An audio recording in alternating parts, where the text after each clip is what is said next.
ஜப்பானில் ஏதாவது ஒரு டாக்குமெண்ட் நம்ம பிரிண்ட் அவுட் எடுக்கணும் அப்படின்னா ரொம்ப ரொம்ப ஈஸி. பக்கத்தில் இருக்கிற கன்வீனியன்ஸ் ஸ்டோரில் போயிட்டு நம்ம செல்ஃபாகவே எடுத்துக்கலாம். ஜப்பானில் கன்வீனியன்ஸ் ஸ்டோர் இங்கே தெருவுக்கு தெருவு இருக்கும். அது எனி கன்வீனியன்ஸ் ஸ்டோராக இருக்கட்டும், 7-Eleven இருக்கட்டும், இல்லை ஃபேமிலி மார்ட்டாக இருக்கட்டும், 90% ஆஃப் த ஸ்டோரில் கண்டிப்பாக இந்த பிரிண்ட் எடுக்கிற மிஷின் வச்சுருப்பாங்க.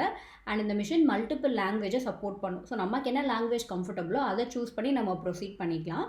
இந்த டிவைஸில் பிரிண்ட் அவுட் எடுக்கிறதுக்கு ஃபர்ஸ்ட் நம்மக்கிட்ட ஒரு அப்ளிகேஷன் இருக்கணும். இதுக்கு அந்த அப்ளிகேஷன் நம்மக்கிட்ட இல்லை அப்படின்னா அந்த மிஷினே நமக்கு கைட் பண்ணி டவுன்லோட் பண்ண வைக்கும். அண்ட் வைஃபை கூட இந்த மிஷினோட நம்ம கனெக்ட் பண்ணிக்கணும். அதுக்கான யூசர் நேம் பாஸ்வேர்டும் அதுவே ஷோ பண்ணும். நம்ம ஃபோனில் என்ன டாக்குமெண்ட் என்ன ஃபார்மேட்டில் டவுன்லோட் பண்ணணுன்றதை மட்டும் சூஸ் பண்ணிட்டோம் அப்படின்னா இந்த டிவைஸில் வந்துட்டு நம்ம டாக்குமெண்ட் ஷோ ஆகும். நம்ம பிளாக் அண்ட் ஒயிட்டில் வேணுமா இல்லை ஃபுல் கலர் வேணுமான்ற சூஸ் பண்ணிக்கலாம். எத்தனை காப்பீஸ் வேணும் அப்படிங்கிறதையும் சூஸ் பண்ணிக்கிட்டோம் அப்படின்னா ஃபைனலாக எவ்வளோ அமௌண்ட் அப்படிங்கிறது நமக்கு ஷோ பண்ணும். நம்ம அமௌண்ட்டை வந்து காயின்ஸாகவும் இன்சர்ட் பண்ணிக்கலாம், இல்லை நோட்டாகவும் நம்ம இதில் கொடுக்கலாம். ஒன்ஸ் நம்ம கொடுத்துட்டு ஸ்டார்ட் பிரிண்டிங் கொடுத்துட்டோம் அப்படின்னா பக்கத்தில் மிஷின் இருக்குது, அதில் நமக்கு பிரிண்ட் அவுட் வந்துடும். அண்ட் பிரிண்ட் எடுத்ததுக்கப்புறமா நம்ம பிரிண்ட் எடுத்ததுக்கான ரிசிப்ட்டுமே அது ப்ரொவைட் பண்ணிடும். இப்போ நாங்கள் வந்து 80 எண்ணுக்கு பிரிண்ட் எடுத்திருக்கோம். ஸோ 100 எண் இன்சர்ட் பண்ணியிருக்கோம். ரிமைனிங் சேஞ்ச் வரதுக்காக இந்த கீழே ஒரு பட்டனை ப்ரெஸ் பண்ணோம் அப்படின்னா கீழே சேஞ்ச் வந்துடும். அதை நம்ம கலெக்ட் பண்ணிக்கலாம். இவ்வளோ ஈஸியான ப்ராசஸ் தான்.